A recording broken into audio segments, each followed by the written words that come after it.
Okay, now let's just take everything that we just learned by doing picture-in-picture and apply that to how that would work for a split screen. So the first thing that I'm going to do here is I just want to remove my picture frame. So I'll select that track, hit delete, and that removes the picture frame.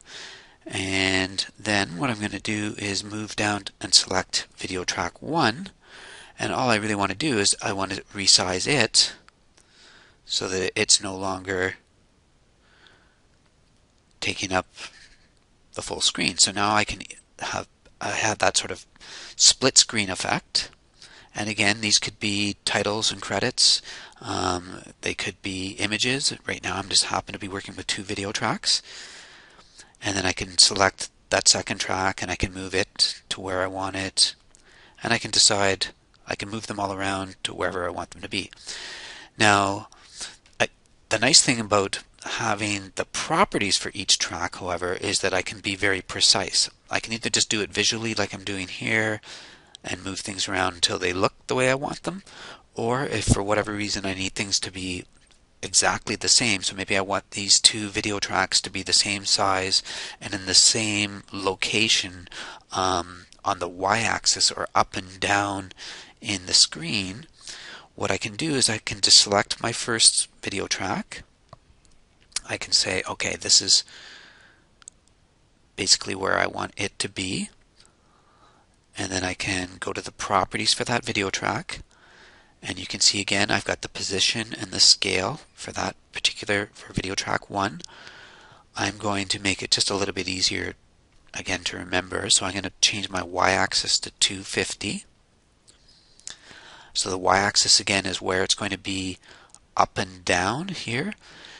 The x-axis, this first one here, I'm not going to worry about because I don't want it to be, I want this one to be different. I want its x-axis to be different, but I want its y-axis to be the same because I want it to be in the same position up and down here. So I can just go to here to 250 and change that. Now its y-axis is the same. However, I can see it's a different size. So if I select the first video, I can see its scale was 47. Again, just for simplicity here, I'm going to make it 50%. I can go to the second video and I can make its scale 50%. And I see, oh, they're going to overlap then, so that's not going to work. So maybe 45%. Go to the first video and 45% again.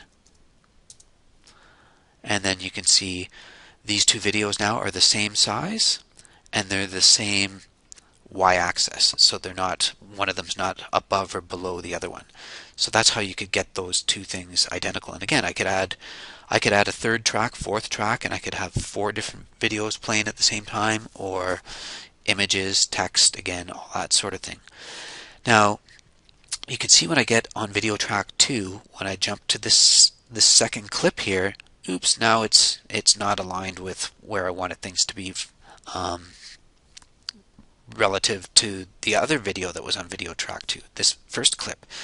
And if I can either change them manually, just like I just did, I can select that particular clip, go to the properties for it again, and I could go and I could change these manually. So I could change this, I could change its y-axis, and in this case I'm going to want the x-axis to be the same because it's going to be playing in the exact same location as the clip before it, and the same thing with the size. And that's not a big deal unless I have a whole lot of clips to do that for. And if I do, that's going to be time consuming. So what I can do is I can select my first clip, and then I can just go to motion. So I can go into the properties for it. I can go to the motion, and this time I'm going to right click it. And when I go to copy, what that's doing is copying the properties that's copying all of these settings within motion that I have. So that I can go now to the second clip, and when I go to motion, right click, I can just paste those properties in, and now you can see that that's going to make it really easy for me just to go from, you can see as it moves from this first clip to the second clip, it it's in the exact same location, the size is the same, and it makes it really easy to get nice and precise. So it's these numbers over here are crucial if you want to get things to be precise. You want it to be in the same location, you want it to be the same size. That's how you would adjust all that. And that's how simple it is to do a split screen. Again, you could use, I can just add more tracks. I could have 3, 4, 5, as many, up to I think 99 different tracks playing here at the same time. In this case, it's 2 images or 2 videos, but it could be images, could be text, or any combination of those sorts of things. Just remember, again, if you want it to be precise, to make sure that you're using the numbers within this motion setting, or this inside this the motion properties.